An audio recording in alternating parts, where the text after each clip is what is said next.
Hey friends, Pastor Doug here. This week I'm filming 3 Minutes with the Pastor from Asbury Theological Seminary in Wilmore, Kentucky, where I'm currently working on my Doctorate of Ministry degree. And behind me you will see the statue of John Wesley. And if you didn't catch last week's 3 Minutes with the Pastor, let me introduce it to you. This is a weekly moment where I share encouragement, hope, and a little bit of God's truth for your life, right where you are.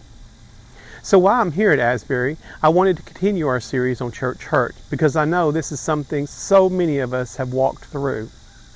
So what do you do when the church was supposed to be a place of healing, but instead it became the place where you were hurt?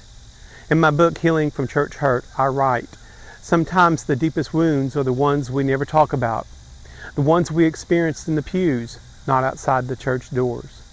If that resonates with you, my friends, you are not alone. Church hurt is real. For some, it can be subtle. You were ignored, judged, or excluded. And for the others, it can be really traumatic.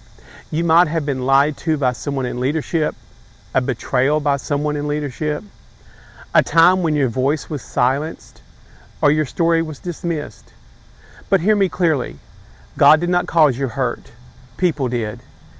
And while people may hurt and fail you, God never does.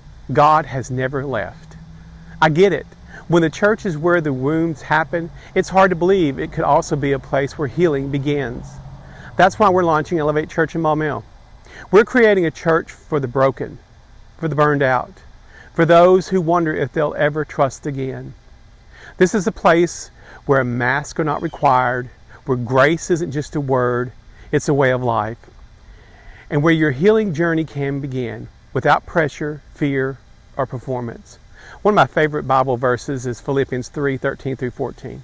Forgetting what is behind and straining toward what is ahead, I press on towards the goal to win the prize for which God has called me heavenward in Christ Jesus.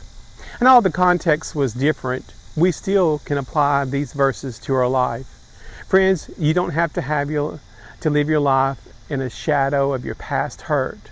God is calling you forward toward healing, toward purpose, and toward Him. So if you're watching this thinking, I want to believe again, I just don't know how to start. Let me say this, you don't have to have it all figured out. You just have to be willing to take one step, one small step. So drop a comment below and say, I'm ready to heal. Or send me a text message. You can text me at 479-335-6537. I would be honored to pray with you and for you. And if you'd like to be a part of the launching of Elevate Church here in Maumelle, text me as well. I'd love to connect with you in person. And also, be sure to like our Facebook page, Elevate Church GLR, so you can stay on top of all the dates and launching details of encouragement. Stay connected. Elevate Church is launching soon, and we believe God is doing something new. Thank you for spending these 3 minutes with me, and I'll see you next time on 3 Minutes with the Pastor. God bless you.